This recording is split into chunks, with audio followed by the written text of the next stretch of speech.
La députée de Saanich-Goldfield. Merci, Monsieur le Président. Je suis très heureuse de prendre la parole en deuxième lecture sur le projet de loi C-43.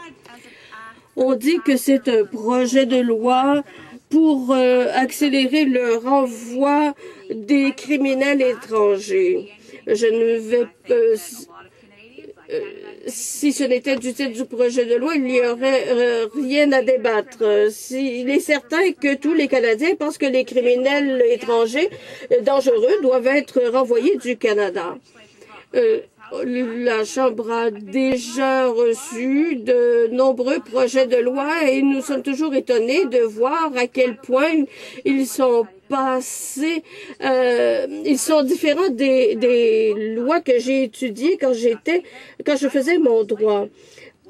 Les titres des projets de loi auparavant étaient simplement des descriptions de ce qu'on trouvait dans le projet de loi, que ce soit la loi sur l'immigration et le statut de réfugié ou la loi sur les pêches. Maintenant, on a des titres qui semblent venir de groupes d'études et des titres qui pourraient être des slogans dans des campagnes électorales ultérieures. L'autre jour, j'écoutais une émission qui s'appelle Newsroom sur HBO qui a été inventée par un républicain.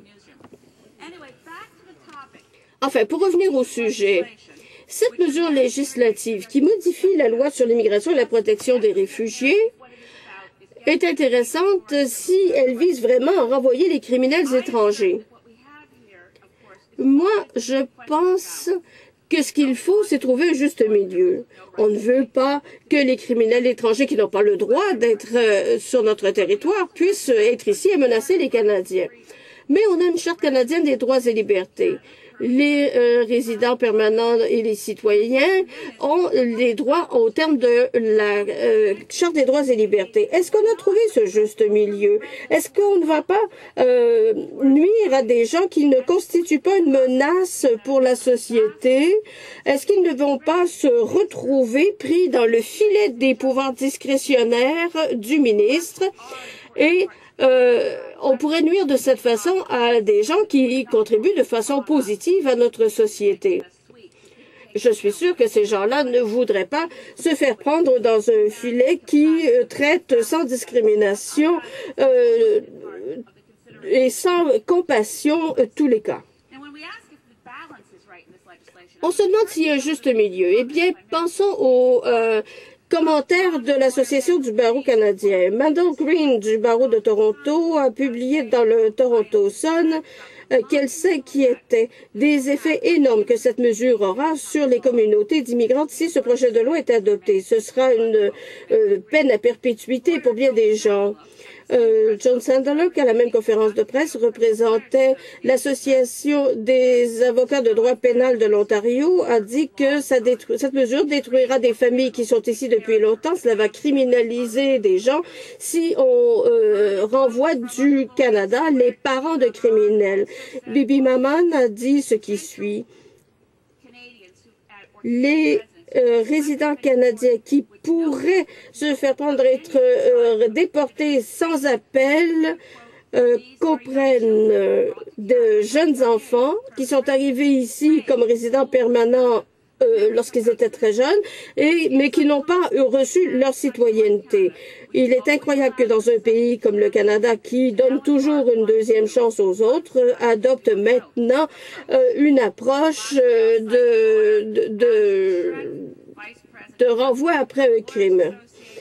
Un représentant de l'Association des avocats de l'Ontario a dit que le libellé de ce projet de loi fait en sorte qu'on va renvoyer des gens coupables d'infractions mineures. On ne parle pas là de meurtriers ou de voleurs de banque. Voyons qui pourrait se faire prendre dans ce filet et quel crime pourrait être pris en compte et serait privé d'un appel avant d'être renvoyé. On dit que cela s'appliquera aux gens qui sont condamnés à des peines de 6 mois ou plus. Dans certains cas, dans les lois, on parle plutôt de 2 ans ou plus. En fait, quand on met la barre aussi bas que 6 mois, ça s'applique à toutes sortes de crimes qui ne sont pas une menace à la sécurité des Canadiens. Il y a des infractions qui ne mettent pas en cause de la violence. Si quelqu'un est coupable d'un crime entraînant une punition de 6 mois, on ne précise pas qu'il faut que ce soit un crime commis avec violence ou qui constitue une menace au Canada. D'après ce que j'ai vu, les crimes qui pourraient correspondre à cette définition comprendraient le cas de résidents permanents qui ont volé ou contrefait une carte de crédit, l'usage non autorisé d'un ordinateur ou toutes sortes d'autres infractions qui ont des peines maximales de 10 ans. Il n'y a pas de droit d'appel. Et ce qui pourrait se produire, c'est qu'un membre plus jeune de la famille pourrait commettre ce crime. Vous pouvez venir vous établir ici, vos enfants vivent au Canada, vous contribuez à la société. Un membre de la famille est coupable d'une infraction sans violence, est passible d'une peine de 6 mois à 10 ans, eh bien, il y a renvoi automatiquement, il n'y a pas d'appel. Je suis fière de dire que qu'un des candidats pour le Parti vert, Don Galloway, est professeur du droit des réfugiés et de l'immigration à Victoria. Il a laissé entendre, et je paraphrase, que la loi actuelle, à l'article 34, trouve un juste milieu. La Cour peut établir les critères d'inadmissibilité au paragraphe 34.1. Ces mêmes inadmissibilités sont contrebalancées par le paragraphe 44.2. Le projet de loi proposé va éliminer les examens au cas par cas qui sont faits et dans lesquels on tient compte de motifs de compassion humanitaire qui servent de freins et contrepoids contre les dispositions d'inadmissibilité au paragraphe 34.1.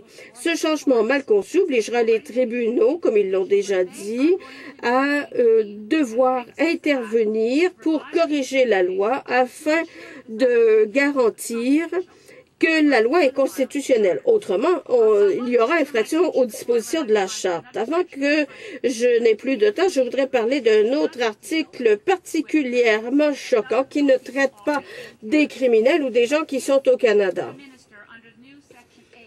Au terme du nouvel article 8 qui modifie l'article 22 de la loi, si le ministre traite du cas de résident permanent, au terme de cette nouvelle disposition, le ministre aura toute discrétion de refuser à cette personne d'être résident permanent sans avoir à évoquer de critères objectifs.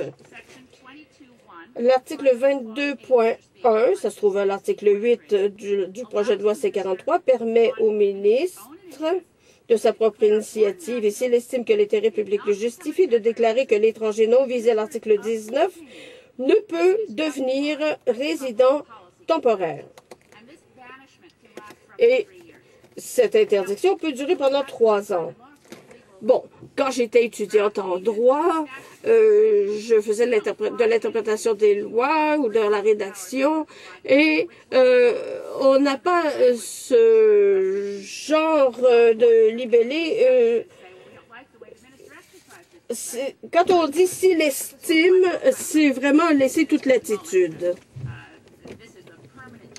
C'est un changement dangereux à nos lois. On dit que si le ministre estime que la politique, que l'intérêt public le justifie, alors là, je ne vois pas comment on pourrait donner plus de discrétion. L'intérêt public dit peut-être qu'on a trop de certaines personnes dans une ville.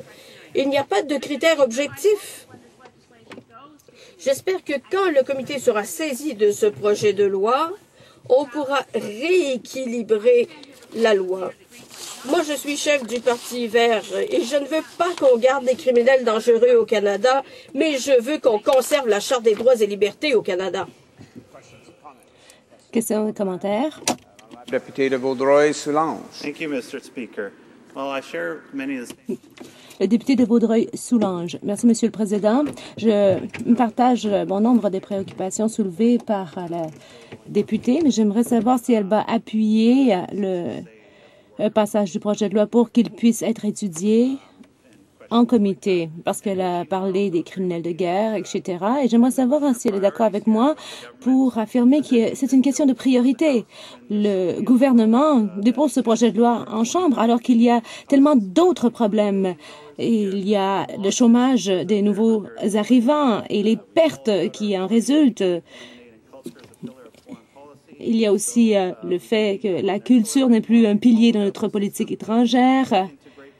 Nous n'avons pas un système qui permette de bien intégrer les nouveaux arrivants qui sont des professionnels. Alors, n'est-elle pas d'accord avec moi pour dire que sans doute les priorités du gouvernement sont mal placées, bien que nous allons permettre au projet de loi d'aller de l'avant pour qu'il soit étudié en comité de notre part et nous aimerons savoir qu'est-ce qu'elle en pense. Le député de Saanich Gulf Island. Je remercie le député de la question. Il y a beaucoup de préoccupations. Oui, j'ai des réserves à l'égard du projet de loi. Je ne suis pas membre du comité, mais je voudrais qu'il soit étudié en comité. Je vais présenter des amendements à l'étape du rapport si je ne suis pas satisfaite de la forme du projet de loi lorsqu'il sortira du comité pour qu'il y ait un véritable équilibre, comme je l'ai dit. Il me semble que, oui, on ne veut pas garder au Canada des criminels de guerre. Il s'agit de personnes qui ont commis des crimes et il s'agit aussi de personnes qui ont passé du temps en prison. Mais il y a aussi d'autres exceptions, comme Nelson Mandela. Qu'il s'agisse de ce projet de loi ou d'autres projets de loi, on avait vu avec C10, il semble que on veut avoir une approche autoritaire et systématique sans tenir compte de motifs humanitaires et moi, je suis contre ce type d'approche. Questions et commentaires. Le député d'Edmonton Centre. Merci, Monsieur le Président. Je suis certain qu'elle ne le pensait pas vraiment, parce qu'elle a fait référence à Nelson Mandela à titre de criminel de guerre. Mais je suis certain que ce n'est pas ce qu'elle voulait dire. Qu'il s'agisse des immigrants à Edmonton ou ailleurs, on constate qu'ils sont les plus fâchés lorsqu'il y en a d'autres qui viennent au Canada, qui obtiennent la résidence permanente, par exemple. Et ce sont ceux qui sont le plus fâchés lorsqu'ils voient des étrangers au Canada qui n'ont pas à subir de conséquences et qui ont commis des crimes graves. Ils n'aiment pas voir d'autres nouveaux arrivants qui abusent du système canadien qui est fort généreux. Oui, on veut que les gens puissent interjeter appel, mais pas appel après appel après appel pendant des années, rien que pour gagner du temps. Ce sont les immigrants eux-mêmes qui sont les plus fâchés, car ces gens-là respectent les règles et ils s'attendent à ce que les autres respectent les règles aussi. Et il en va de même aussi pour les Canadiens qui sont nés ici. La députée de Saanich Gulf Island, je remercie mon collègue de Edmonton Centre. Bien sûr, je ne voulais pas dire que Nelson Mandela était un criminel de guerre, mais je dis que parfois c'est l'histoire qui détermine qui est le véritable vainqueur. Il aurait pu...